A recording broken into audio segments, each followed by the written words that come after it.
오늘도 계속해서 출애굽기 강의를 하겠습니다. 자, 오늘은 출애굽기 30장, 31장 말씀을 나눠드립니다. 오늘 이제 30장에서는 물두멍, 분향단, 생명의 속전, 자, 이 이야기를 다뤄드릴 거고요. 31장에 가면은 또 성막을 만들 때 성막을 제조하는데 쓰임받은 성별된 두 사람의 이야기를 좀 소개해 드리도록 하겠습니다. 자, 출애굽기 30장은 27장에 이어서 성막에 들어갈 또 다른 기구인 분향단과 물두멍을 소개합니다. 또 성막에서 사용되는 이 관유와 향을 제조하는 방법, 그리고 어쩌면 여러분에게 좀 약간 생소하실지 모르지만 생명의 속전에 대해서도 언급을 합니다. 여러분, 이제 분향단은 성소 안에서 하나님께 향을 살라드릴 때 사용되는 기구로 만들어집니다. 자, 30장 1절 그리고 3절 전반부 읽어주시기 바랍니다. 너는 분향할 제단을 만들지니 곧 조각목으로 만들 때 제단 상면과 전후 좌우면과 뿔을 순금으로 싸고. 여러분 다 아시는 것처럼 성소 안에 있는 모든 물건들은 기본적인 재료는 나무인 조각목을 사용하고요. 그리고 그 조각목을 이렇게 감싸는 금을 사용한다고 말씀드렸어요. 그래서 기본적인 두 가지 재료가 조각목과 금입니다. 그래서 이 성소 안에 있는 물건이기 때문에 분향단도 똑같이 조각목으로 만들고 궤를 만들고 둘레를 전부 다 순금으로 둘러쌉니다. 사이즈가 2절에 나와 있는데 길이가 한 큐빗, 너비가 한 큐빗. 한 큐빗이라는 것은 45.6cm예요. 가로 세로가 한 큐빗이고요. 또 높이가 2큐빗이라고 있습니다. 그러면 90cm가 넘어가죠. 정확하게는 91.2cm인데 90cm로 여기고요.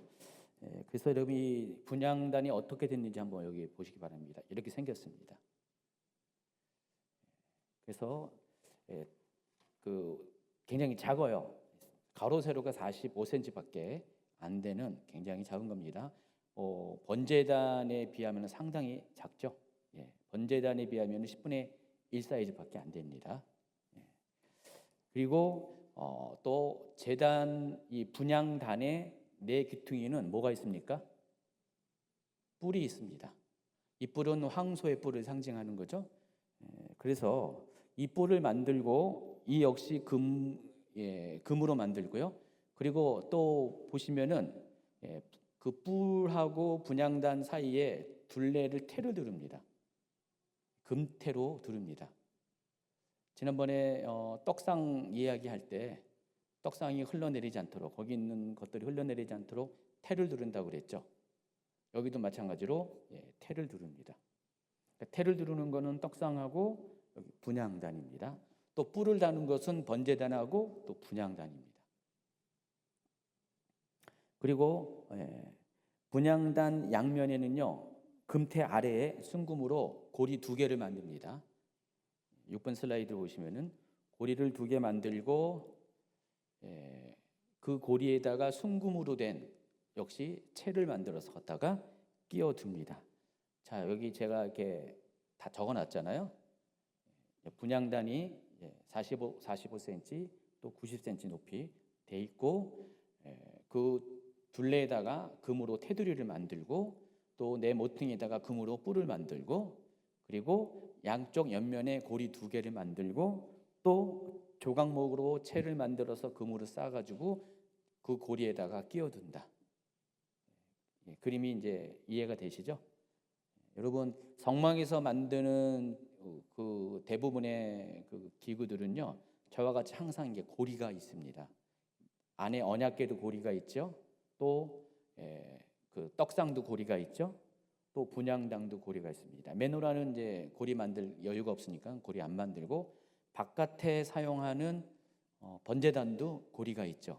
번제단은 평소에는 고리를 빼놔요. 근데 이동할 때만 고리를 사용합니다. 나머지는 고리를 둔 채로 그대로 보관합니다.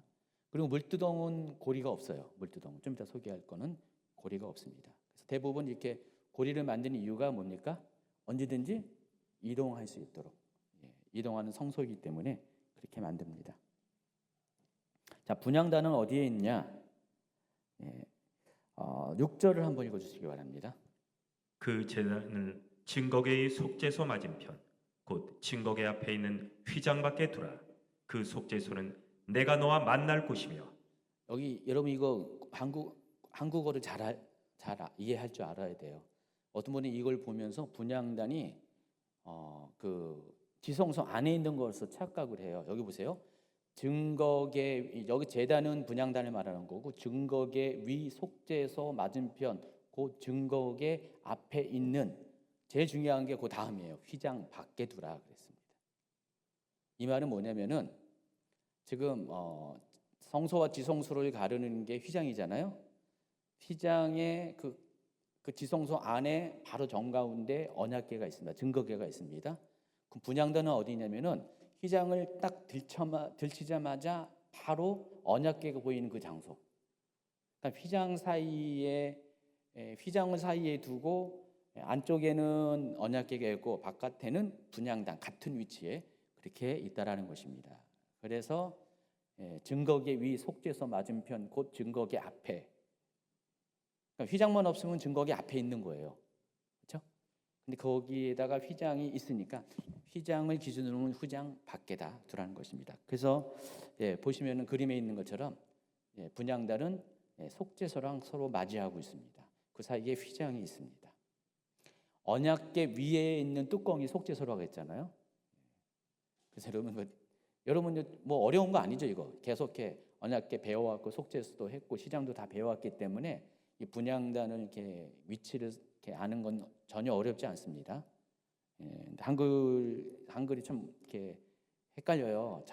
이해를 잘해야 돼요. 잘해야 돼서 그 9번도 슬라이드 보면 저런 식으로 이렇게 휘장을 딱 막아버리면은 저렇게 오른쪽에 떡상이 있고 왼쪽에 메nor아가 있고 정 가운데 바로 시장 뒤편에는 언약궤가 있고 바로 그 시장 밖에 그 앞에 저렇게 분향단이 저런 모양으로 있습니다. 그러니까 채가 저런 식으로 이렇게 되어 있죠. 자, 분향단은 어떤 목적으로 만들었고 어떻게 운영하는가를 이제 소개를 하겠습니다.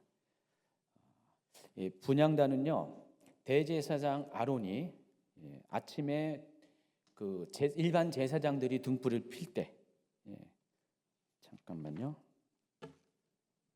17번 슬라이드를 보여주세요. 자, 저기 아침에 등불을 피죠. 저기 그냥 흰 세마포만 입은 사람은 일반 제사장이고 오직 대제사장만 저렇게 겉옷을 에봇 받침 겉옷을 청색으로 한 것을 더 덧입어가지고 거기 위에다가 에봇 입고 저런 식으로 외모가 차이가 납니다. 같은 시간에 제사장은 등불을 킵니다. 밤 시간에 기준으로 따진 겁니다. 그리고 대제사장은 같은 시간에 분향단에서 향을 피웁니다. 오른쪽에 있는 떡상은 일주일에 한 번씩 하는 거예요. 매일매일 하는 게 아니라 여러분 보기에 왼쪽이죠. 왼쪽에 있는 떡상은 일주일에 한 번씩. 그런데 이 등불을 켜는 것과 분향단의 향을 사르는 것은 매일 2번입니다. 그러니까 등불 같은 경우는 저녁 때 켜고 아침에 소등시키죠. 2번의 관리가 필요하고요. 분향단은 아침과 저녁에 각각 한 번씩 분향단에서 좀 이따 소개할 향들을 피웁니다. 아침에 저녁에 해서 2번, 하루에 2번. 그래서 그 시간대가 저녁에 등불을 손진할 때와 저녁 때 등불을 켤 때, 곧 아침과 저녁 때 2번 그렇게 하라고 30장 7절 8절에 나와 있습니다. 아론이 아침마다 그 위에 향기로운 향을 사르되 등불을 손질할 때에 살을 치며 또 저녁 때 등불을 켤 때에 살을 치니 이 향은 너희가 대대로 여호와 앞에 끊지 못할지며. 말씀드린 것처럼 등불을 관리한 사람은 일반 제사장, 그냥 흰옷 입은 제사장, 또 이 분향단을 관리하는 사람은 대제사장. 구분을 하시기 바랍니다. 그리고 같은 시간에 또 성소 밖에는 뭔 일이 있었냐? 같은 시간에 지난주에 배웠던 아침 저녁으로 드리는 상번제. 그래서 아침 저녁으로 어린 양으로 드리는 상번제가 같은 시간에 드려져요. 그러니까 바깥에서는 번제가 드려지고 안에서는 등불을 켜고 끄는 일이 있고 또 대제사장이 또 분향을 하는 일이 같은 시간대에 일어납니다. 동시에 일어나는지는 잘 모르지만 사실은 같은 시간대 그 세 가지 일들이 일어난다는 것을 아시기 바랍니다. 그래서 번제단과 분향단은요 전부 다 제단이라는 단어가 붙어요. 히브리어로 미즈베하라는 단어를 쓰는데 이 단어가 제단이라는 의미를 갖고 있습니다. 그러니까 성막의 기구들 중에서 이 두 가지에만 요 이름이 붙어요. 그래서 번제를 드리는 단, 제단에서 번제단, 분향을 드리는 제단 해가지고 분향단. 그래서 분향단과 번제단은 외모적인 특징이 뿔이 양쪽 모서리에 내구퉁이에 뿔이 있다는 것. 그리고 똑같이 정사각형 모양이라는 것. 대신 분향단은 번제단의 사이즈에 비하면 10분의 1밖에 안 된다. 번제단은 더 크잖아요. 훨씬 크잖아요. 10큐빗이 되잖아요. 근데 이거는 1큐빗밖에 안 해. 조그만 거예요. 그리고 똑같이 아침 저녁으로 밖에서는 번제를 드리고 여기는 안에서는 분향을 하는 것. 그래서 공통점이 있다는 사실을 아시기 바랍니다. 근데 차이는 번제단은 바깥에 있는 것은 성소 바깥에 있는 거기 때문에 조각목으로 만들 때 그 겉은 노수로 싸고 또 분향단은 안에 있는 거기 때문에 조각목으로 만든 다음에 금으로 쌓는다. 그 차이가 있습니다. 그래서 번제단의 목적과 분향단의 목적은 다 제단이라는 공통점을 갖고 있기 때문에 제단은 하나님께 제사를 드리는 곳이 제단이잖아요. 그렇죠? 그러면 바깥에서 드리는 그 제사는 번제를 의미하죠. 번제를 드릴 때 쓰는 제단에서 번제단이라고 쓰는데 분향단은 똑같이 제사라고 했으니까 무슨 제사일까요? 향을 올린다는 게 과연 뭘까요? 그래서 출애굽기 30장 7절과 시편 141편 1절, 계시록 5장 8절을 연속으로 읽어주시기 바랍니다. 아론이 아침마다 그 위에 향기로운 향을 사르되 등불을 손질할 때 살을 치며 나의 기도가 주의 앞에 분향함과 같이 되며 나의 손드는 것이 저녁 제사같이 되게 하소서. 그 두루마리를 취하심에 내 생물과 24장로들이 그 어린 양 앞에 엎드려 각각 검은고와 향이 가득한 금대접을 가졌으니 이 향은 성도의 기도드리라. 자, 보시면은 이 분향단에서 드리는 제사가 무슨 제사라는 걸 알 수 있겠죠? 기도로 드리는 제사라는 것을 여러분 기억하시기 바랍니다. 그래서 성소 밖에 번제단에서 드리는 것은 희생 제사예요. 동물의 희생을 통해서 하나님께 드리는 제사라고 한다면은 성소 안에서 드리는 제사는 기도의 제사라는 것입니다. 여러분이 지금 기도하는 것도 하나님 앞에 제사라는 것입니다. 여러분 이 번제와 이 분향에 대해서는 똑같이 공통점이 있어요. 이게 다 하나님 앞에 향기로운 냄새라고 표현을 합니다.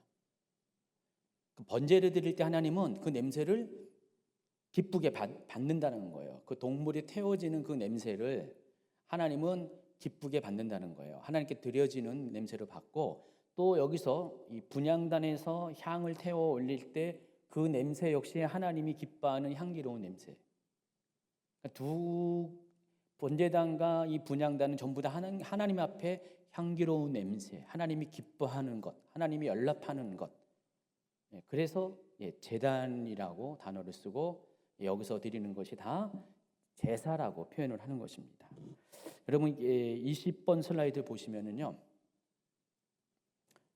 지금 휘장 뒤에 지금 증거가 있습니다. 평소에는 저게 이제 가려져 있잖아요. 지금 이제 뭐 여러분 보시라고 이렇게 휘장을 열어놨는데 저 뒤에 언약궤가 있고 언약궤 위에 속죄소가 있고 속죄소 양 끝에 구룹 천사가 조각이 되어 있고 지금 저기가 하나님이 앉으신 좌정하시는 보좌를 상징하잖아요. 상징뿐만 아니라 하나님이 실제로 저기에 좌정에 계세요. 성막 안에 하나님께서 좌정에 계시는데 하나님이 저기 지금 임재하고 계십니다. 그렇죠? 임재의 증거로 낮에는 구름 기둥이 위로 올라가고 저 위치에서 위로 올라가고 밤에는 불 기둥이 위로 올라가잖아요. 그렇죠? 자, 그래서 저렇게 하나님 앉아 계세요. 그럼 바깥에서 분향단에서 향을 이렇게 아침과 저녁으로 이렇게 살러서 올려드리면요, 그 향이 어떻게 되냐? 위로 올라가 가지고 저 휘장을 타고 올라갑니다.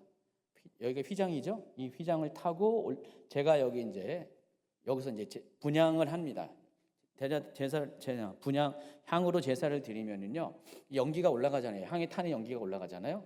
타 올라가면서 이 연기가 어떻게 되냐면은 저 휘장 안에 쪽으로 향기가 이렇게 흘러 들어가는 거예요. 제가 그래서 그 표시를 한 게 그거예요. 향이 저렇게 안으로 들어가요. 그러면 저 안에 계시는 하나님께서 속죄소 위에 계시는 하나님께서 이렇게 흠양하신다는 거예요. 뭔 말인지 이해가 되시겠죠? 예.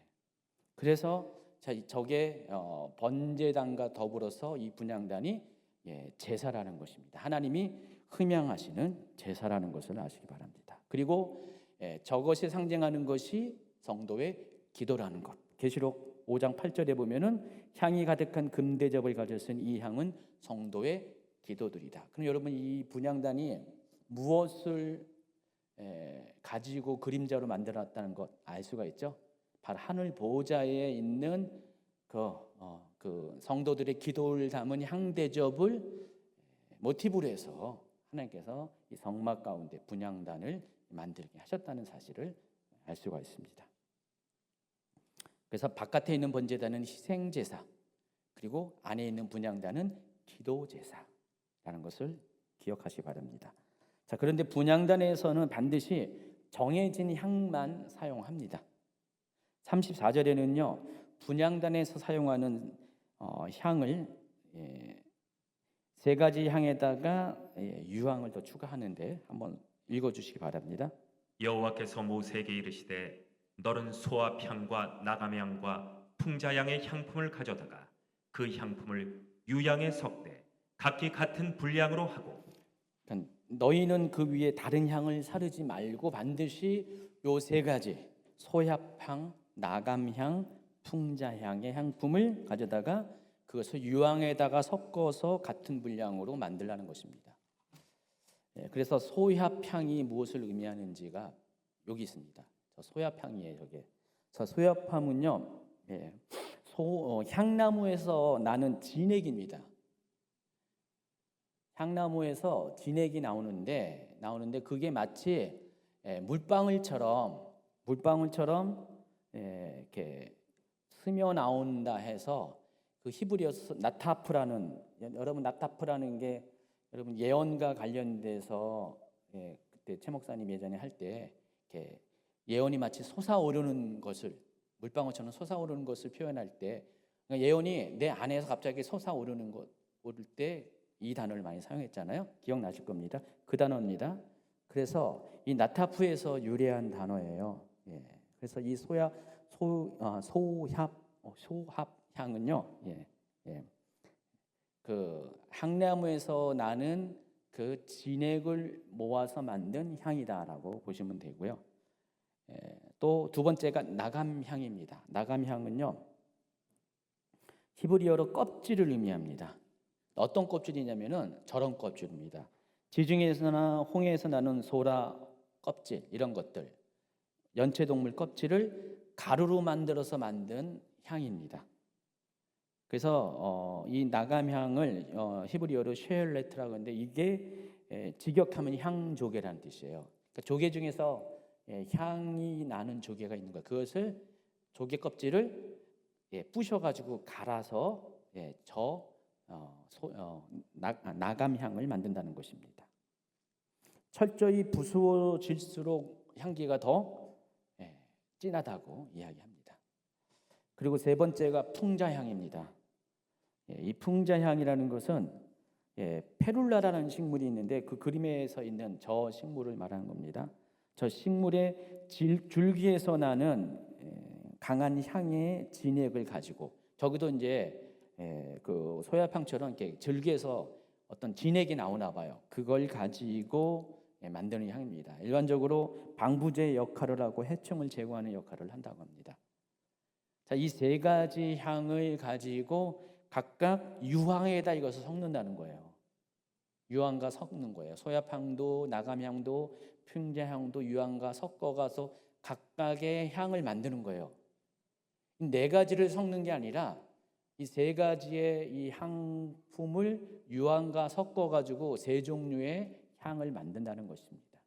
이해하시겠죠? 그래서 여러분 이제 그거를 이 분향단을 한번 구글에서 검색을 하면요, 그림들이 제각기인데 어떤 데는 향로가 딱 하나로 가운데로 이렇게 되어 있는 그런 데 있고요. 어떤 그림은 세 개의 향로를 따로따로 접시를 따로 묘사한 데도 있어요. 한번 여러분 검색해 보세요. 검색해 보면 이렇게 대략 두 종류의 그림들이 발견됩니다. 그래서 글쎄 여기서는 성경에서는 이것을 이렇게 섞으라는 소리는 언급이 안 돼 있고 각각의 향품을 유황과 섞으라는 그 얘기는 돼 있어요. 그래서 아마 제가 보기에는 이제 따로따로 사용할 수도 있어요. 동시에 세 개를 다 피우는 건지 정확하게 모르지만은 이 세 가지 향품을 사용합니다.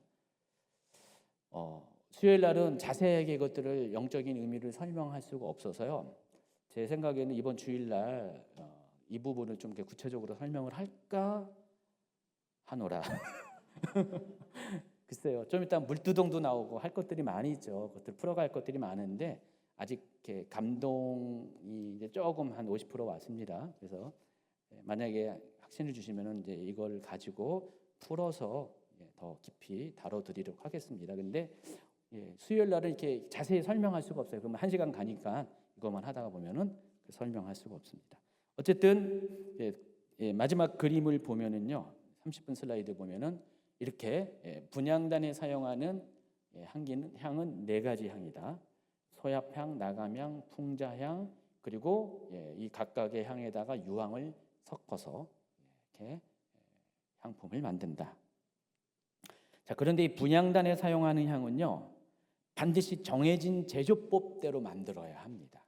뒤에 보면은 이제 향유, 관유 만드는 방법이 나오는데 그것도 마찬가지 똑같이 정해진 제조법을 따라서 만들어야 됩니다. 자, 35절 전반부 보면은 그것으로 향을 만들되 향 만드는 법대로 만들고, 향 만드는 법은 몰라요, 솔직히. 그 당시에는 향 만드는 법이 있었는데 성경에는 그냥 향 만드는 법대로라고만 나와 있기 때문에 여기까지만 알고 우리는 그게 구체적으로 뭔지는 몰라요. 저지간 정해진 제조법에 따라서 만들어야 됩니다. 그리고 여기에다가 후반절 보니까 그것에 소금을 쳐서 성결하게 하고, 여러분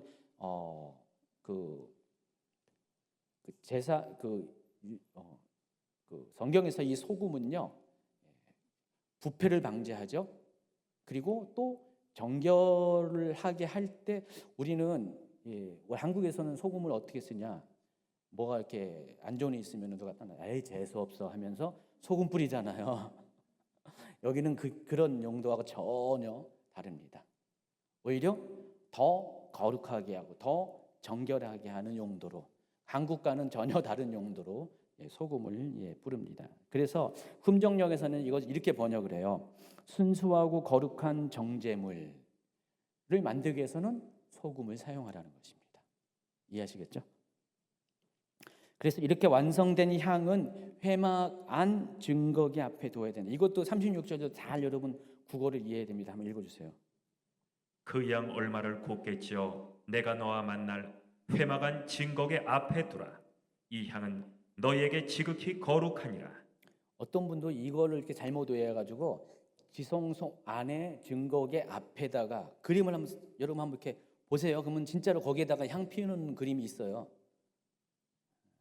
성경을 이렇게 그림 그리는 분이 성경을 어떻게 이해하느냐에 따라서 자기 감동 오는 대로 막 적어요. 근데 여러분도 아마 이 36절의 개역개정으로 표현을 보면은 아, 증거기 앞에 있구나, 증거기 앞에다가 이걸 두는 거구나라고 생각하는데 그게 아니에요. 휘장 밖에 있는 그 분향단이에요. 근데 그게 휘장만 치면 증거기 앞이잖아요. 그 의미라는 것을 아시기 바랍니다.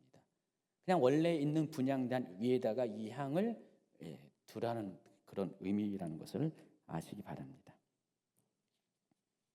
그리고 분향단은 구별해서 다른 용도로 절대로 사용하면 안 됩니다. 향도 마찬가지예요. 분향단과 또 향은 오직 요 한 가지 목적을 위해서. 혹시 분향단에다가 다른 용도로 사용하면 안 되고 또 향도 다른 용도로 사용하면은 안 된다는 것입니다. 그래서 37절과 38절 읽어주세요. 네가 여호와를 위하여 만들 향은 거룩한 것이니 너희를 위하여는 그 방법대로 만들지 말라. 냄새를 맡으려고 이 같은 것을 만드는 모든 자는 그 백성 중에서 끊어지리라. 또 9절. 너희는 그 위에 다른 양을 사르지 말며 번제나 수제를 드리지 말며 전제에 술을 붓지 말며. 분향단 자체도 다른 용도로 사용하면 절대 안 되고요. 오직 향만 분향할 때만 사용하고 또 그 분향단에 사용하는 이 향도 개인적으로 만들어서 사용하면 안 되고요. 냄새조차도 맡아서도 안 된다는 것입니다. 오직 이 분향단과 이 향품은 하나님께만 구별된 겁니다. 오직 하나님께만 드려질 때만 구별되는 거예요.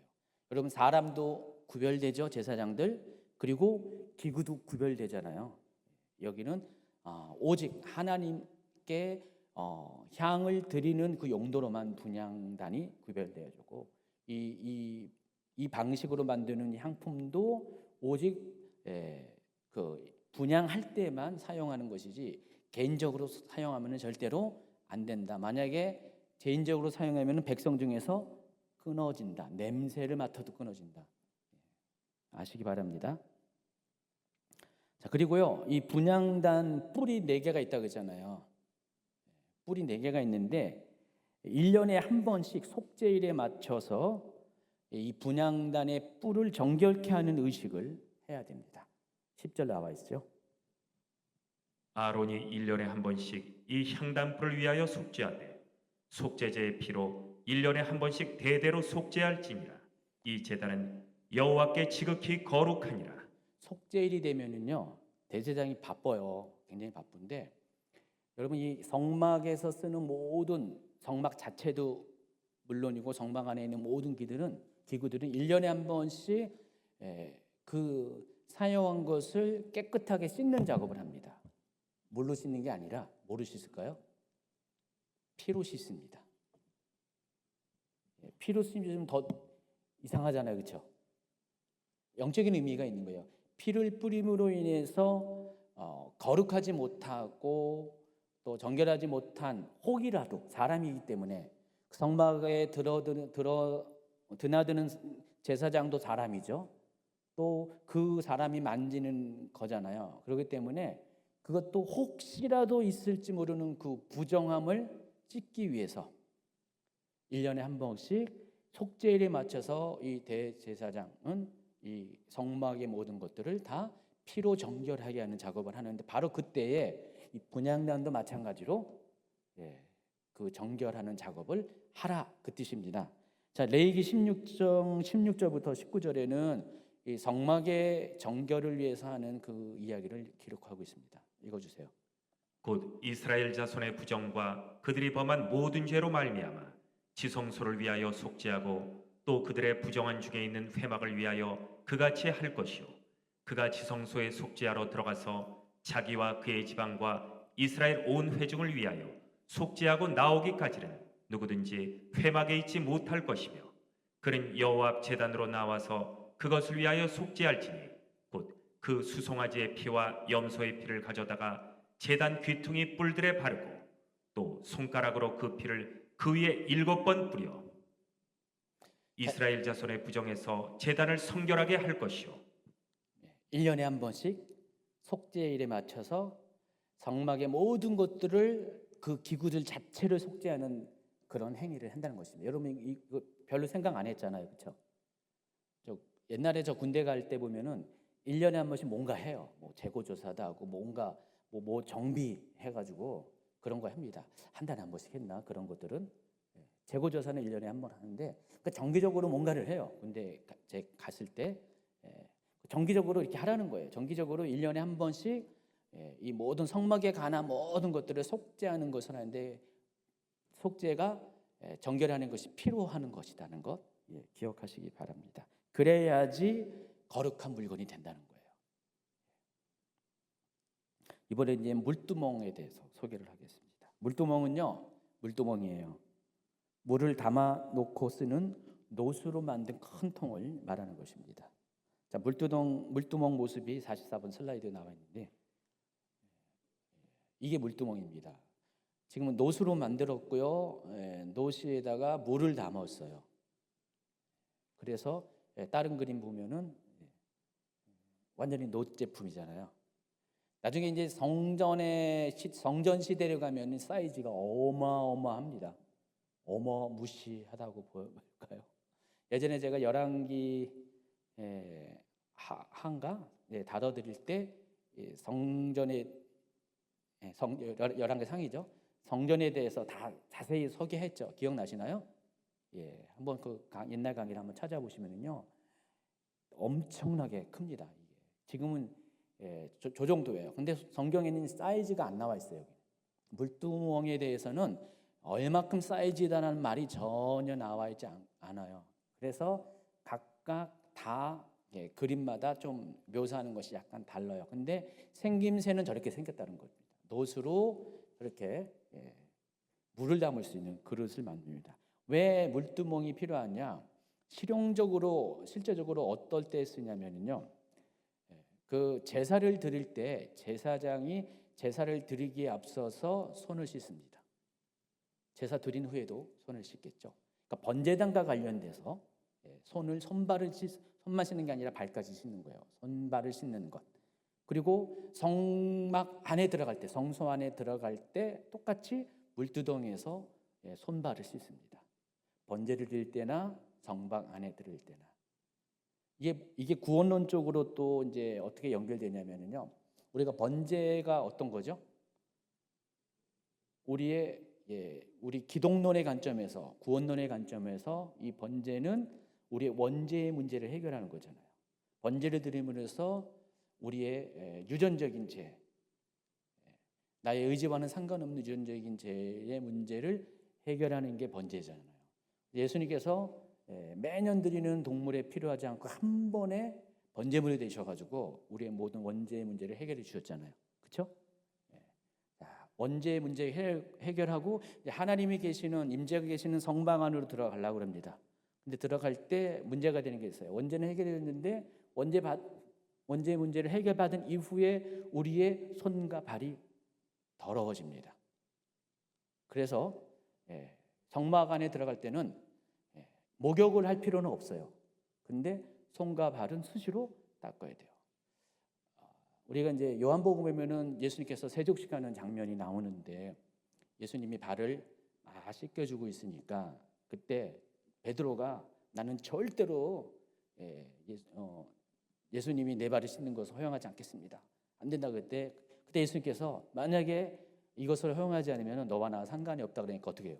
베드로가 그러면 목욕시켜달라고 막 그랬잖아요. 그때 예수님께서 뭐예요? 이미 목욕한 사람에게는 손발만 씻어야 된다라고 말씀하셨어요. 거기도 구원론이 나와 있어요. 그렇죠? 그래서 지금 번제는 목욕과 같은 겁니다. 그러면 이 물두덩은 손발을 씻는 것과 같아요. 자, 실제적으로 그렇게 사용하고 영적으로도 그런 의미가 있다는 사실을 아시기 바랍니다.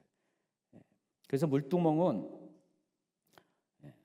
성소 밖에서 사용하는 기구이기 때문에 노수로 만듭니다. 그리고 받침도 노시예요. 조각목은 전혀 들어가지 않습니다.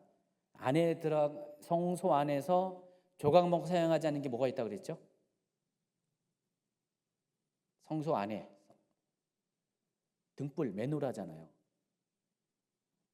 떡상, 분향단 안에 있는 증거계는 전부 다 조각목으로 만들고 그물이 지었잖아요. 근데 메노라만 오직 순금으로 했죠. 바깥에 마찬가지예요. 여기도 보면은 성막 뜰에서 사용하는 기구 중에서 물두멍은 나무를 사용하지 않고 오직 놋만 사용했다는 거 아시기 바랍니다. 자, 그리고 또 이 물두멍에 이 만드는 재료가 놋인데 아무 놋으로 한 게 아니라 8절에 보니까 38장 8절을 한번 읽어주세요. 흥정역입니다. 그가 놋으로 물두멍을 만들고 그것의 받침도 놋으로 만들었으니 곧 회중의 성막문에 모인 여인들의 거울들로 그것을 만들었더라. 이런저런 놋으로 만든 게 아니라 성막의 문에 모인 여인들의, 그러니까 여인들이 평소에 사용하는 거울로 만들었다. 여러분, 이렇게 지금은 거울이 유리인데 옛날에는 거울이 유리가 없잖아요. 놋거울, 청동거울이었습니다. 그렇죠? 그래서 우리 고린도전서 13장에 보면은 뭐 이렇게 사랑에 대해서 쫙 얘기하다가 뒷부분에 보면은 우리가 지금은 거울을 보는 것처럼 같이 보이나 그때가 되면은 주님과 얼굴을 맞이해서 보게 될 것이다. 그런 표현이 나오잖아요. 그러면 거울이 의미하는 게 거기도 똑같이 청동거울입니다. 거울은요, 사람의 정확한 모습이 비춰지지 않고 그냥 어느 정도의 모습. 지금 이 아크릴에 제 모습이 비쳐요. 여러분은 안 보이죠? 안 보이죠? 저만 그냥 보이죠? 저는 지금 여기서 이렇게 제 모습이 여기 비칩니다. 이게 거울이에요, 저한테. 청동 거울처럼 정확하게 제 얼굴이 딱 나온 게 아니라 그냥 실루엣 정도로 이게 비춰져요, 지금 여기. 여러분은 나중에 한번 와서 보세요. 이와 같다는 것입니다. 이와 같은 식으로 그때 당시 청동 거울이 이 정도의 수준의 거울이에요. 근데 그것을 여인들 것을 전부 다 모아가지고 이 물두멍을 만드는 거예요. 여러분, 왜 이것을 그렇게 만들려냐면은 지금 청동 거울이 욕적이 사람의 얼굴을 비치는 거잖아요. 거기에 의미 부여가 있다는 거예요. 일반적인 놋으로 만든 게 아니라 다른 놋으로 만든 게 아니라 여인들이 사용했던 자신의 얼굴을 비쳤던 그 청동 거울로 녹여서 만든 그 물두멍을 통해서 지금 제사장이 물두멍에서 손을 씻을 때 44번 슬라이드 보면은 저렇게 제사장의 얼굴이 비춰진다는 거예요. 그래서 손을 씻으면서 이렇게 내려다보면서 뭐가 틀렸나, 모자를 잘못 썼나, 뭐가 묻었나, 뭐 이런 것들을 자기의 외모를 확인하고 하나님 앞에 들어가기 전에, 성막 안에 들어가기 전에 외모를 챙기는 그런 용도로 만들었어요. 그러니까 그것의 의미 부여를 위해서 많은 놋이 있지만은 여인들이 거울로 사용했던 이 놋을 녹여서 만들라는 것입니다. 이미 설명한 것처럼 성막에 들어갈 때와 번제단에서 화제를 드릴 때를 수족을 쓰는 용도로 사용합니다. 19, 20, 21절. 아론과 그의 아들들이 그 두멍에서 수족을 씻되 그들이 회막에 들어갈 때 물로 씻어 죽기를 멸할 것이요 제단에 가까이 가서 그 직분을 행하여 여호와 앞에 화제를 살을 때에도 그리할지니라. 이와 같이 그들이 그 수족을 씻어 죽기를 멸할지니 이는 그와 그의 자손이 대대로 영원히 지킬 규례니라. 이때마다 하나님 앞에 들어갈 때는 죄가 있으면 안 돼요. 성막에 죄 있는 상태에서 들어가면 안 되기 때문에 번제단을 통과한 다음에 물두멍에서 손발을 씻고 성막 안으로 들어갑니다. 그래서 이런 이유 때문에 물두멍은 성막과 번제단 사이에 설치하는 겁니다. 그림에 있는 것처럼 저 위치에 설치를 합니다. 자, 성막문을 통과합니다. 성막 바깥에 문을 통과하면은 제일 정면에 번제단이 보일 것이고요. 저런 식으로 90도 각도로 보일 것이고요. 번제단 뒤에 물두멍이 있을 것이고 물두멍 뒤에 성막의 휘장이 있을 것이고 5개의 기둥으로 된 성막의 휘장이 있을 것이고 그 안에 딱 들어가면은 오른쪽에 떡상, 왼쪽에 메노라, 맨 정면에 분향단이 있고 이 분향단 뒤에는 4개의 기둥이 세워져 있고 또 똑같이 휘장이 치어져 있고요. 이거는 아무나 볼 수 없는 거고요. 그리고 1년에 한 번씩 대제사장이 그 안에 딱 들어갔을 때 그 안에 증거궤가 있고 증거궤 위에 속죄소가 있고 이렇게 성막이 구성이 되어 있습니다. 그래서 물두멍을 회막과 단 사이에 번제단 사이에 두도록 하신 명령이 바로 하나님의 백성이 하나님 앞에 나오려고 하려면 자신을 정결하는 회개가 있어야 된다. 또 겸손이 있어야 됨을 가르쳐 주는 것이다. 자, 이제 관유 제조법에 대해서 설명을 하겠습니다. 관유라는 것이 여러분이 알고 있는 어노인팅 오일입니다. 기름 부음을 할 때 또는 기름 바름을 할 때, 여러분 기름 부음이라는 단어는 익숙한데 기름 바름 이건 잘 익숙하지 않을 겁니다. 근데 같은 용도로 사는 거예요. 사람한테 쓸 때는 기름을 부었고요. 또 기물들한테는 기름을 발랐습니다. 그래서 때로는 기름 바름을 받은 자 이런 식으로 표현도 해요. 그러니까 기구냐 사람이냐에 따라서 표현이 약간 다른 것뿐입니다. 그래서 이 관유를 히브리어로 미사핫이라고 부릅니다. 그래서 이것은 기름 부음 용도로 사용하기 위해서 특별히 구별된 기름을 의미합니다. 물론 처음부터 이 기름이 타고날 때부터 거룩한 기름은 없어요. 사람도 마찬가지로요. 똑같아요. 그래서 이것을 이 관유를 만들기 위해서는요. 출애굽기 30장 22절부터 25절까지는요. 관유를 만드는 방법을 이렇게 소개합니다. 여호와께서 모세에게 또 말씀하여 이르시되 너는 상등 향품을 가지고 가지되 액체 모략 500세겔과 그 반수의 향기로운 육개 250세겔과 향기로운 창포 250세겔과 계피 5갭세겔을 성소의 세겔로 하고 참난 기름 한 흰을 가지고 그것으로 거룩한 관유를 만들 때 향을 제조하는 법대로 향기름을 만들지니 그것이 거룩한 관유가 될지라. 여기 보면은 몰약 500세켈, 육개 250세켈, 창포 250세켈, 계피 500세켈, 그리고 감람기름, 올리브기름 1흰 이렇게 표현되어 있죠. 원래 이 세켈은요 액체를 다는 단위가 아니에요. 고체와 관련되어 있어요. 물론 이 세켈은 화폐 단위로도 쓰죠. 화폐 단위로 쓰는데 이것은 무게와 관련된 겁니다. 고체 무게와 관련되어 있어요. 그리고 이 500세켈을 따져보면 5.7kg입니다. 자, 그러면은 몰약 5.75kg, 5.7kg. 그리고 향기로운 향이 나는 육개 2.85kg. 또 창포 2.85kg. 그리고 계피도 5.7kg. 자, 이 4가지의 고체로 된 재료를 준비하고요. 그리고 감람기름, 올리브기름 1흰 3.75리터인데 이게 이제 미국에서는 갤론을 쓰거든요. 1갤론이 3.75리터예요. 그래서 성경의 그 단위를 그대로 쓰네요. 갤론은 흰이라는 것이 갤론과 같은 겁니다. 갤론이라는 단어 못 들어봤어요? 몇 갤론.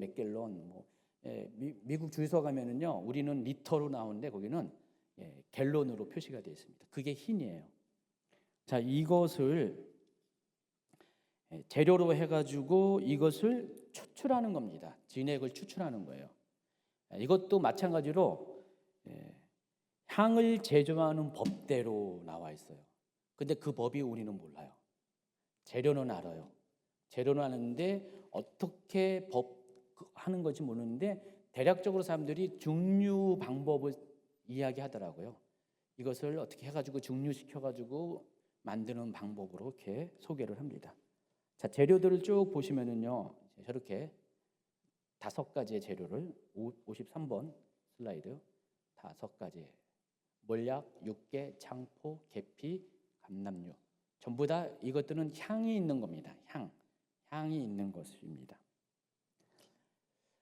제가 아는 어느 목사님이 옛날 얘기예요. 목사님이 저거를 개인적으로 만들었어요. 그래서 여러분, 우리 이제 집회할 때 요즘 우리가 코로나 때문에 이 어너인팅 오일을 거의 안 쓰잖아요. 요 손가락만한 굵기의 크기에 요만한 병에 아시죠? 우리가 뭐 이렇게 순전한 데서 팔잖아요. 수입해서 아바 제품 파는데 요거 하나에 뭐 몇만 원이잖아요. 거의 3만 원 돈이잖아요. 요거 하나. 욕한 거 아니에요? 요거 하나에 3만 원 돈이잖아요. 손가락 굵기 하나인 거. 요게 3만 원. 되게 비싼 거예요. 그렇죠? 그럼 그 목사님은 이게 아까우니까 이걸 여기 성경에 써 있는 대로 재료를 다 요만큼 모아 가지고요 만드시더라고요. 그래가지고 이만한 병에다 넣고 마음껏 사용해. 근데 여기 나중에 보면은요 그렇게 만들면 백성 중에서 끊어진다 그랬는데 30장 33절 보세요. 이와 같은 것을 만드는 모든 자와 이것을 타인에게 붓는 모든 자는 그 백성 중에서 끊어진. 지금 신약 시대에 이게 망정이지 구약 시대 만약에 그랬으면은 끊어집니다. 근데 이 어너인팅 오일은 2가지 목적으로 사용합니다. 30장 26절부터 29절. 너는 그것을 회막과 증거궤에 바르고 상가 그 모든 기구이며 등잔대와 그 기구이며 분향단과 및 번제단과 그 모든 기구와 물두멍과 그 받침에 발라 그것들을 지극히 거룩한 것으로 구별하라. 이것에 접촉하는 것은 모두 거룩하리라.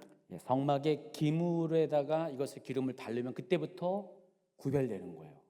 구별되다는 것은 어떤 뜻이라고 했죠? 카도시가 분리가 됐다는 것입니다. 그래서 현재까지 똑같이 번제단 만들고 증거궤 다 만들었어요. 메노라도 다 만들었어요. 겉보기는 뭐 우리가 이제 알고 있는 그거 똑같아요. 근데 기름을 바르지 않은 상태에선 그것은 하나님 앞에 의미가 없는 거예요. 기름을 발라야지 비로소 거룩한 성물이 되는 겁니다. 기름 부음이 하나님 앞에 쓰임 받는 사람이 기물이 쓰임 받을 때는 그 쓰임 받은 최종적인 단계가 기름을 바르는 거예요. 사람도 마찬가지입니다. 다 준비됐어요. 사람이 배울 것도 배우고 훈련도 다 쌓아가지고 이제 하나님의 소명을 받아가지고 이제 뭔가를 해야 되는데 기름 부음 받지 않으면은 그냥 사람의 일을 하는 거예요. 기름 부음 받아야지만 주의 일을 하는 거예요. 그렇죠? 오늘날도 이것은 똑같이 적용이 되는 겁니다.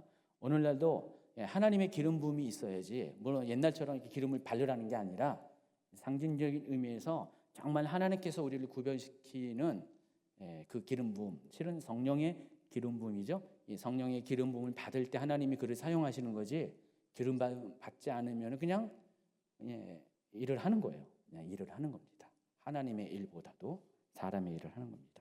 그 사람이 아무리 목사가 된다 할지라도 똑같다는 겁니다. 기름 부음이 있어야 돼요. 30절에는 이제 사람에 대해서 너는 아론과 그의 아들들에게 기름을 발라 그들을 거룩하게 하고 그들이 내게 제사장 직분을 행하게 하고. 그래서 성막의 모든 기구들을 이렇게 성별시킬 때 기름을 바른다. 이 관유를 사용한다. 2번째는 제사장을 세울 때는 기름을 붓는 거예요. 기름을 붓고 성물할 때는 기름을 바르고 그렇게 사용한다는 것을 아시기 바랍니다. 자, 관유까지를 마쳤고요. 여러분 강의한 285페이지 생명의 속전. 자, 이것은 이제 위치적으로 앞부분인데 제가 일부러 뒤로 뺐습니다. 앞에 것들 다 몰아서 설명하고 하느라고 여러분께 정리해 드리고자 맨 뒤로 뺐습니다. 11절부터 14절까지 먼저 읽어 주시기 바랍니다. 여호와께서 모세에게 말씀하여 이르시되 네가 이스라엘 자손의 수요를 조사할 때 조사받은 각 사람은 그들을 계수할 때 자기의 생명의 속전을 여호와께 드릴지니 이는 그것을 계수할 때 그들 중에 질병이 없게 하려 함이라. 무릇 계수 중에 들은 자마다 성소의 세겔로 반 세겔을 낼지니 한 세겔은 20게라라. 그 반세겔을 여호와께 드릴지며 계수 중에 드는 모든 자 곧 20살 이상 된 자가 여호와께 드리되. 자, 보시면은요, 생명의 속전을 여호와께 드리라 그랬습니다. 생명의 속전이 뭘 의미하냐? 히브리어로 코페르 나프쇼라는 단어를 사용하는데, 이 코페르라는 게 덮개를 의미합니다. 덮개.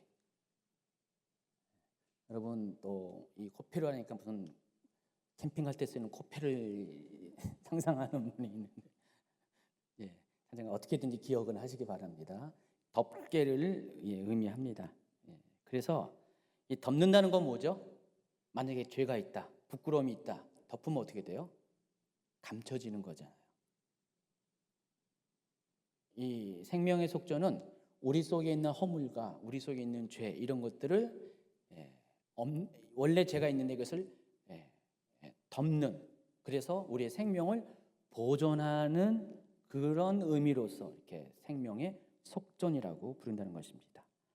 여러분, 이게 죽을 수밖에 없는 여러분 죄인이었는데 우리를 죄를 덮어주시는 하나님의 은혜에 의해서 여러분 죄의 속량함을 받았잖아요. 속죄함을 받았잖아요. 자, 그래서 그것에 감사하는 의미에서 하나님께 내가 속량 받았다는 사실을 스스로가 확신하고 인정하는 의미에서 하나님께 드리는 일종의 배상금과 같은 겁니다.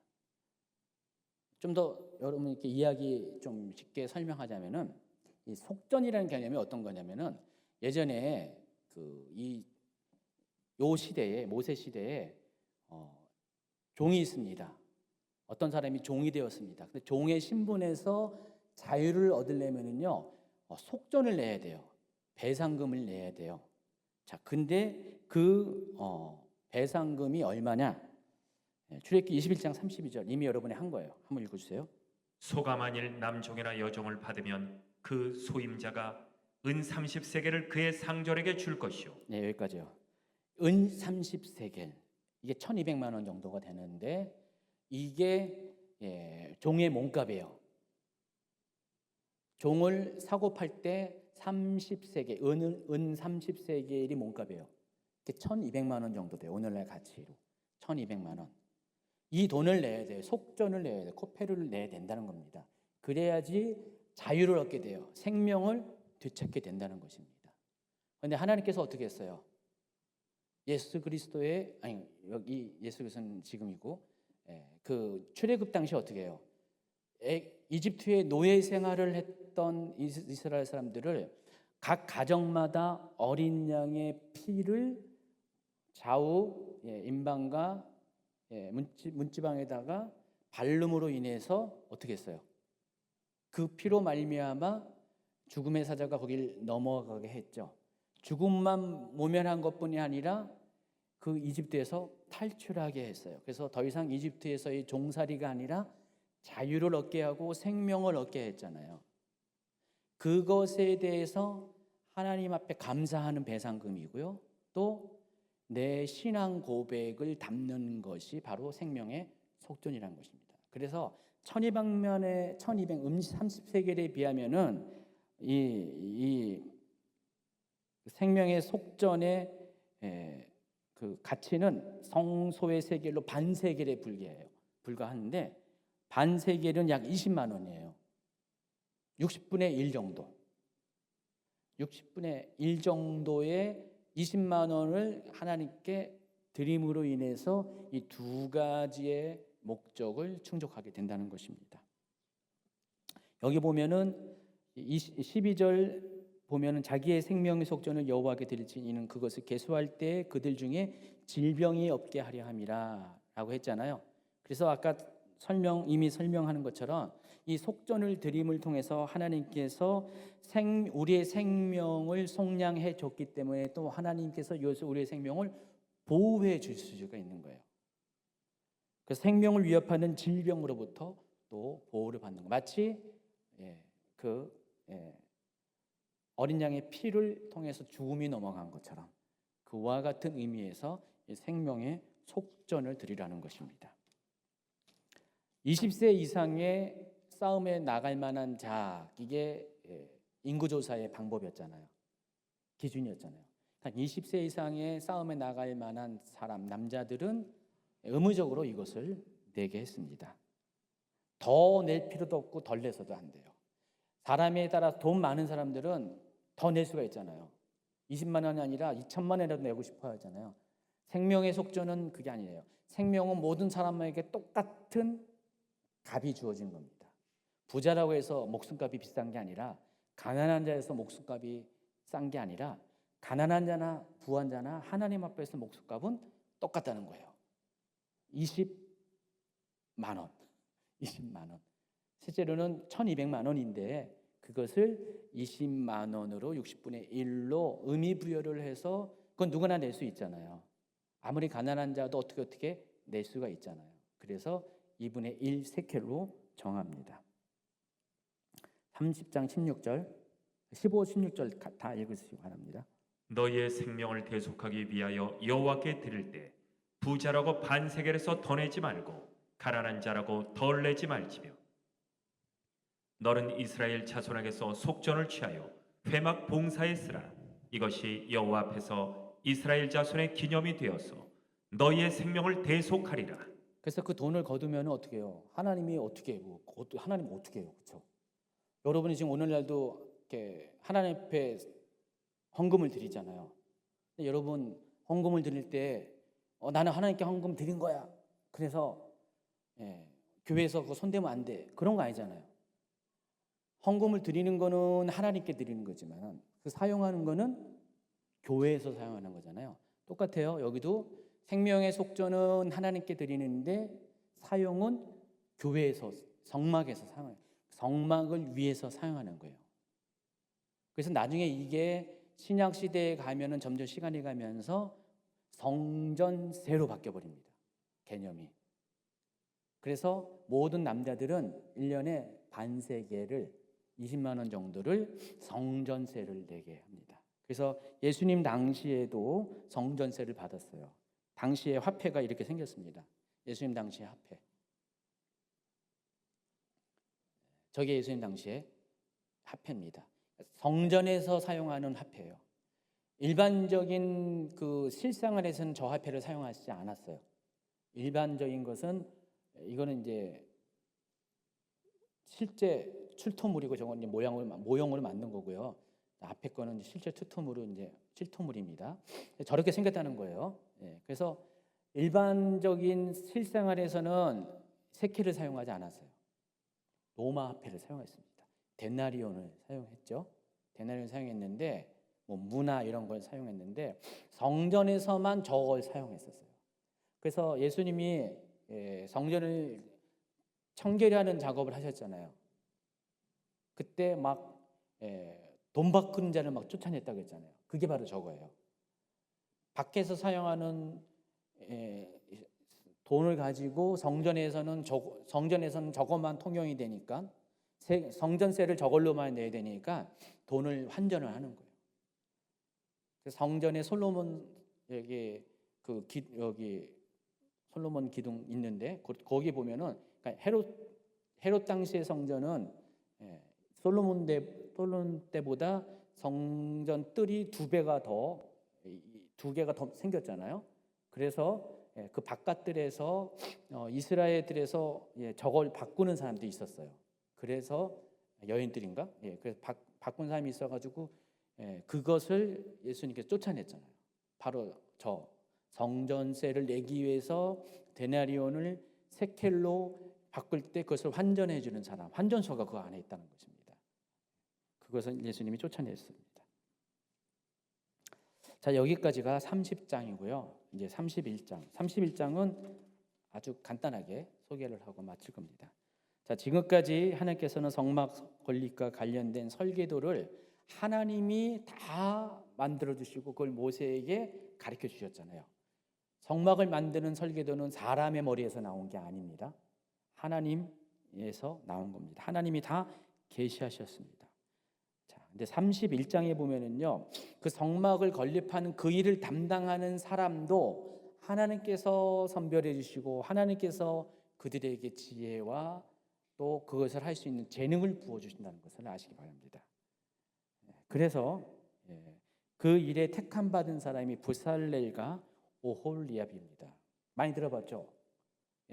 뭐 여러분 막 기도할 때 막 부살렐과 같이 되게 하십시오. 오홀리압, 특별히 성전 건축할 때 우리 교회처럼 지금 이런 리모델링 때 지금은 저기 바깥에서 돈 받고 이렇게 그 회사에서 하지만 옛날에는 막 그랬잖아요. 뭐 성도들이 직접 막 하고 막 그랬잖아요. 가지고 어느 누구를 부살렐처럼 해주십시오. 어떤 오홀리압처럼 해주십시오. 막 그런 기도를 많이 했잖아요. 바로 그 많이 이름을 불렸던 그런 두 사람입니다. 자, 부살렐은 유다 지파 훌의 손자입니다. 유다의 6대 손입니다. 6대 손이고 또 오홀리압은 단 지파의 사람입니다. 당시에 유다 지파는 에브라임 지파와 더불어서 순위를 따지는 강력한 지파였고 단 지파는 가장 미미한 지파였습니다. 이 두 지파에서 부살렐과 오홀리압을 택하셔가지고 이 성막 건립에 있어서 정부가 있습니다. 정은 부살렐이고요, 부는 오홀리압입니다. 모든 성막에 책임지는 사람이 부살렐이고 오홀리압은 그의 조수라기보다도 부책임자 수준으로 이렇게 보시면 됩니다. 그들 외에도 6장 후반부 보니까 좀 읽어주세요. 지혜로운 마음이 있는 모든 자에게 내가 지혜를 주어 그들이 내가 내게 명령한 것을 다 만들게 할지니. 이 두 사람 말고도 협력자들이 많이 있었다는 거예요. 협력자의 명단은 구체적으로 나와 있지 않지만은 두 사람이 다 만든 게 아니라 같이 조력한 사람이 있었다는 것을 아시기 바랍니다.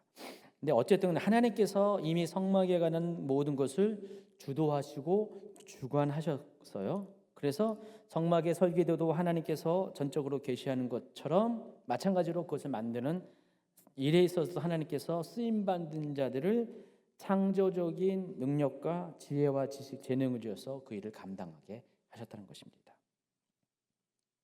그래서 그 일을 감당하게 해서 3절에 보니까 읽어주세요. 하나님의 영을 그에게 충만하게 하여 지혜와 총명과 지식과 여러 재주로.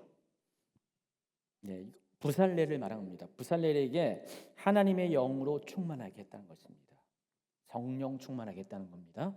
충만하게 해가지고 모든 것을 할 때 막 머리에서 그냥 탁탁탁탁 막 떠오르는 거예요. 이거 이렇게 만들고 이렇게 만들고 이렇게 만들고 이게 그냥 번뜩번뜩번뜩 막 지혜가 막 떠오르는 거예요. 그리고 막 재능 손재주도 막 하는 거예요. 만들면은 뭐 이렇게 잘 돼? 너무 잘 되는 거 있잖아요. 글쎄요, 부살렐이 처음부터 이것을 잘하는 사람인지는 잘 모르겠어요. 근데 이 성막의 모든 기구들은 한 번도 만들어 본 적이 없는 거잖아요. 완전히 처음 보는 것들이잖아요. 근데 그것을 하나님께서 모세를 통해서 이렇게 만들라고 대략적인 그 설계도를 이렇게 주었어요. 근데 그것을 듣고 부살렐이 만드는 것은 완전히 창조적인 작업입니다. 근데 이것을 부살렐이 만약에 지혜가 없으면 어떻게 해요? 재능이 없으면은요, 만약 스트레스 그냥 어떻게 만들라는 거야? 지가 만들지 하면서 모세한테 속으로 막 그래서 이거 어떻게 만들어? 나 도저히 못 만들어. 내가 이거 봤어야지. 우리는 지금 그림으로 보니까 대충 윤곽을 잡히는데 말로 했는데 이렇게. 여러분 그 메노라 그 표현 보세요. 이렇게 긴데 그걸 어떻게 그걸 알아요? 근데 하나님이 부살렐에게도 모세에게는 말만 했지만 부살렐에게는 아예 아마 그 하나님의 영에 감동받아가지고 형상까지 보여줬을 수도 있을지도 몰라요. 아예 그 이런 완성된 모습을 딱 보여줘가지고 그거대로 그냥 바로바로 만들 수도 있었을 가능성도 있었을 것이라고 생각을 합니다. 가진 재능도 있었을지 모르겠지만 그 재능이 중요한 게 아니라 하나님이 재능을 부어주신 거예요. 그것을 만들 수 있는 재능을 부어주십니다. 그래서 4절, 5절을 보면은 부살렐이 주로 담당한 게 뭔지가 설명이 되어 있습니다. 정교한 일을 연구하여 금과 은과 노수로 만들게 하며 보석을 깎아 물리며 여러 가지 기술로 나무를 새겨 만들게 하리라. 그리고 7절, 8절, 9절 여기 쭉 보면은요, 누구에 관한 거냐면은 곧 회막과 증거계와 그 위의 속죄소와 회막의 모든 기구와 상가 기급구와 순금 등잔대와 그 모든 기구와 분향당과 번제당과 그 모든 기구와 물두멍과 그 받침과 제사직을 행할 때에 입는 정교하게 짠 의복 곧 제사장 아론의 성의와 그의 아들들의 옷과 관유와 성소의 향기로운 향이라 무릇 내가 내게 명령한 대로 그들이 만들지니라. 이거는 그게 아니라 그냥 전체적으로 뭐 만들라 그 목록이고 부살렐에게 만들라고 한 것은 32절과 33절이에요. 아까 이미 3, 4, 5절에 소개했는데 금과 은과 노수로 제작하는 것, 또 보석을 깎아 물리고 나무를 새기는 정교한 일을 하는 건 부살렐이고요. 또 오홀리압이 하는 게 34절, 35절에 있습니다. 또 그와 단지파 아이사막의 아들 오홀리압을 감동시키사 가르치게 하시며 지혜로운 마음을 그들에게 충만하게 하사 여러 가지 일을 하게 하시되 조각하는 일과 세공하는 일과 청색, 자색, 홍색 실과 가른 배실로 수놓는 일과 짜는 일과 그 외 여러 가지 일을 하게 하시고 정교한 일을 고안하게 하셨느니라. 그럼 부살렐과 오홀리압의 기능이 좀 다르다는 것을 알 수 있죠. 부살렐은 금과 은과 녹과 또 보석으로 세공하는 일을 주로 했고요. 또 오홀리압은 직조와 관련된 이런 것들을 주로 했다는 사실을 알 수가 있습니다. 자, 그래서 어떻게 일하는지 그림을 한번 이렇게 보시면은요. 저 사람이 누굴까요? 부살렐일까요? 오홀리압일까요? 또 다음 것을 보세요. 둘 중에 한 명은 부살렐이고 두 번째 하나는 오홀리압이야. 또 그림을 쭉 보세요. 76번 슬라이드. 이거는 분명히 제가 보기에는 부살렐일 것 같아요. 그렇죠? 부살렐이 저걸 만들었을 것 같습니다.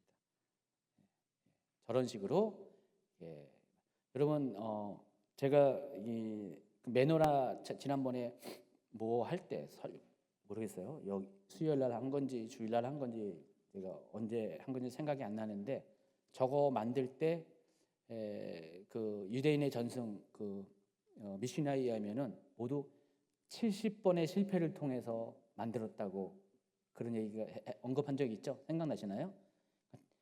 이 메노라가 굉장히 만들기 힘든 게 이게 조각조각 만들어서 붙이는 게 아니에요. 처음부터 망치, 정 이런 걸로 두들겨 가지고 통으로 만든 거예요. 통으로. 지금도 저걸 그렇게 만들려고 하면은 만들 사람이 있을까요? 쉽지가 않은 작업이죠. 금 34kg짜리 한 달란트를 가지고 두들겨 가지고 처음부터 쫙쫙쫙쫙 펴가지고 저렇게 만든다는 거예요. 한 통으로 붙인 게 아니에요. 쉬운 게 아니죠. 근데 저렇게 만들 수 있는 지혜를 주셨고 총명을 주셨고 또 재능, 손재주를 하나님께서 부살렐에게 주셨다는 것입니다. 그리고 12절부터 17절에는요. 안식일에 관련된 엄격한 규례가 선포됩니다. 12절부터 14절. 여호와께서 모세에게 말씀하여 이르시되 너는 이스라엘 자손에게 말하여 이르기를 너희는 나의 안식일을 지키라. 이는 나와 너희 사이에 너희 대대의 표적이니 나는 너희를 거룩하게 하는 여호와인 줄 너희가 알게 함이라.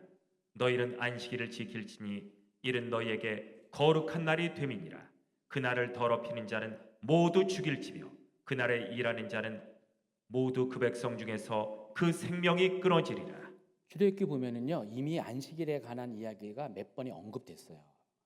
20장에 보면은 십계명을 이야기할 때 안식일에 대한 이야기가 나와 있죠.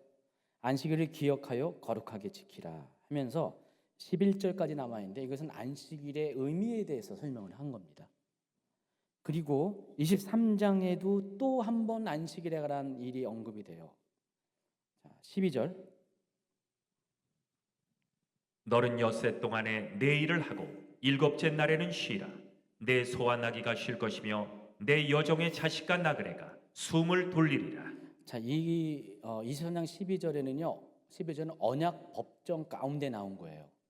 언약 법정 기억나시죠? 언약 법정 가운데 나온 건데 이 여기서의 포인트 관점이 뭐냐면은 앞에 20장에 나온 것은 안식일 자체의 의미가 무엇인 게 설명되고 23장 12절에서는요.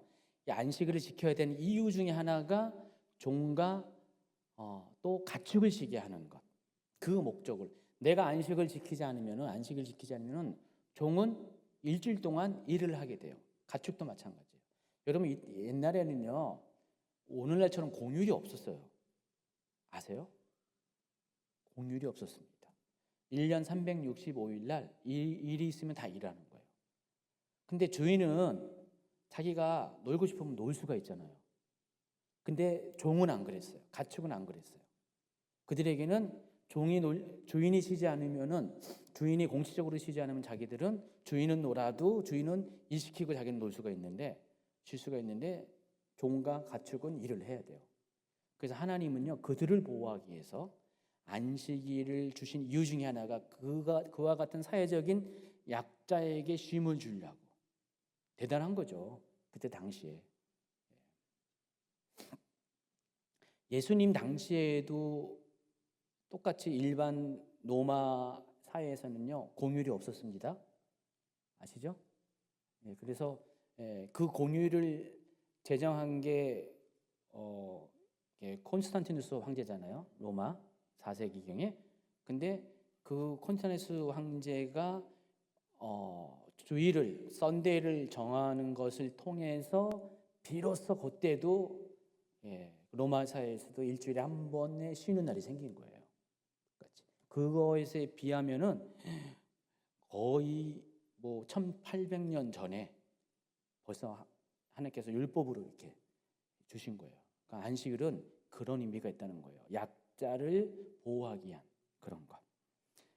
근데 오늘 소개하는 31장에는요. 또 한 번 안식일을 이야기했는데 뭐라고 했냐면은 안식을 지키지 않는 사람에 대해서 엄중한 경고가 나와 있습니다. 그것을 위해서 안식일 규정을 한 번 더 언급을 한 겁니다. 엿새 동안은 일할 것이나 일곱째 날은 큰 안식일이니 여호와께 거룩한 것이라. 안식일에 일하는 자는 누구든지 반드시 죽일지니라.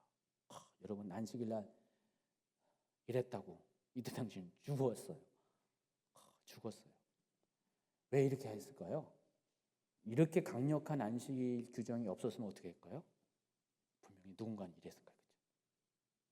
누군가 일했는데 이 안식일 규정이 너무나 엄중한 거기 때문에 감히 일할 수가 없어요. 근데 하나님께서 율법적인 차원에서 이것 때문에 그렇게 강력한 안식일법을 둔 게 아니라 이 안식일은 하나님과의 언약을 기억하는 날입니다. 이 안식일을 통해서 하나님께서 이스라엘과 맺은 언약을 기억하는 거예요. 여러분이 안식일을 지킬 때마다 하나님이 그러니까 이스라엘 백성들이 하나님과 나와 맺은 언약을 그날을 기억하는 겁니다. 이스라엘은요 하나님의 맺은 그 언약 율법을 기억하는 여러 가지 그 도구들이 많이 있었잖아요. 그래서 여러분 그 이스라엘 사람들이 외모적으로 쓰는 키퍼 남자들이 머리에다가 쓰는 거 이 키퍼 때문에 이스라엘 남자들은 대머리가 많아요. 소갈머리 하는 사람들이 많아요. 햇볕을 잘 못 봐가지고 항상 키퍼가 눌려 있어가지고 오래 탐사하면 여기가 소갈머리가 없어요. 그래서 사람들이 소갈머리가 없는지 그래요. 그리고 트필린이라고 아시죠? 성구함 이마에다가 이렇게 쉐마 같은 거 이렇게 집어넣어가지고 이렇게 하는 거 여기다가 끈에다가 이렇게 가죽 끈에다가 이렇게 성경 말씀 해가지고 하는 거. 또 뭐가 있습니까? 찌찌트 술이라고 표현하는 거 옷술 오복마다 전부 다 끝에다가 613가지를 상징하는 매듭이 달려 있죠. 그렇게 있죠. 또 건물 들어갈 때마다 매주자가 있잖아요. 딱 건물의 바로 이쪽에 매주자가 딱 거기다가 성그릇도 집어넣고 이런 것들이 엄청 많이 있습니다. 없는 것보다 훨씬 낫죠. 왜냐하면 그거를 지나다닐 때마다 볼 때마다 기억할 수밖에 없잖아요. 하나님 말씀을 율법을 기억할 수밖에 없죠. 그와 같은 개념의 안식일도 일주일에 한 번 안식할 때 안식일을 지킬 때마다 하나님을 기억하는 거예요. 하나님과의 약속을 기억하고 언약을 기억하고 그래서 그 안식일을 지키라는 것입니다. 그래서 안식일을 지킨다지 않는다는 것은 하나님의 언약을 기억하지 않겠다. 하나님과의 나와의 언약은 별 쓸모가 없다라고 하는 부정의 행동이 부정하는 마음이 행동 가운데 드러난 거기 때문에 그래서 안식일을 지키라는 것입니다. 17절에 보면은 또 읽어주세요. 이는 나와 이스라엘 자손 사이에 영원한 표징이며 나 여호와가 엿새 동안에 천지를 창조하고 일곱째 날에 일을 마치고 쉬었음이니라 하라. 자, 여기까지 안식일 규정까지 다 한 다음에 하나님께서 이제 모든 말씀을 다 마치시고 지금 이 모든 것이 어디서 일어나는 일입니까? 신의 산 위에서 일어나는 일입니다. 40일 동안 모세가 신의 산 위에 올라가서 20장부터 올라가 있었죠. 올라가서 40일 동안 이 일을 한 거예요. 이 모든 것들을 하나님께서 계속해서 가르쳐 준 거예요. 십계명부터 시작해서 언약 백전, 법전을 하고 이제 성막의 모양들 이렇게 만들라 쭉 해가지고 맨 마지막에 안식일 이야기까지 딱 끝나고 나서 하나님께서 짠짠짠 18절 여호와께서 시내산 위에서 모세에게 이르시기를 마치신 때 증거판들을 모세에게 주시니 이른 돌판이요 하나님이 친히 쓰신 것이더라. 다 마무리한 다음에 하나님께서 친히 하나님의 손가락으로 쓴 돌판 여기 뭐가 있다고요? 십계명이 기록이 되어 있습니다. 두 돌판을 이렇게 줍니다. 가지고 모세에게 딱 줍니다. 그리고 모세가 이제 이걸 갖고 내려오죠. 이제 32장 다음 주에 하는 32장에 보면은 갖고 내려오자마자 바로 깨트려 버리잖아요. 그 사이에 이스라엘 백성이 딴짓하잖아요. 금송아지 우상을 만들고 그것을 하나님이다라고 해서 뛰놀면서 하나님을 배신하는 행동을 하게 되잖아요. 그래서 이 돌판이 이 모든 것을 마치는 그 뭐라 할까요? 증거죠. 그래서 이것을 증거판이라고 하잖아요. 돌판을 증거판이에요. 증거판. 그리고 그 돌판을 넣는 개가 증거개가 되는 거고요. 언약개, 법개 이런 식으로 다 표현하는 겁니다. 그래서 이것을 주심으로써 1차 시내산 등장해서 받은 모든 율법 수요를 여기서 마치게 됩니다. 여러분 이때가 언제인지 아십니까? 바로 77절, 오순절 그때죠. 받는 날. 자, 오늘은 여기까지 하고 다음 주에는 32장과 33장 바로 금송아지 사건을 소개를 해드리겠습니다. 오늘 말씀을 붙잡고 여러분 기도하시기 바랍니다. 특별히 오늘 배웠던 것 핵심 중에 한 가지 분향단. 이 분향단이 상징하는 것, 분향단이 향을 드리는 게 상징하는 게 뭐라고 했죠? 성도의 기도라고 했습니다. 여러분 지금 여기 있는 곳이 여러분 분향단 앞이라고 생각하고 여기서 향기로운 그 냄새를 하나님께 올려주는 특별한 밤이 되기를 예수님 축원합니다.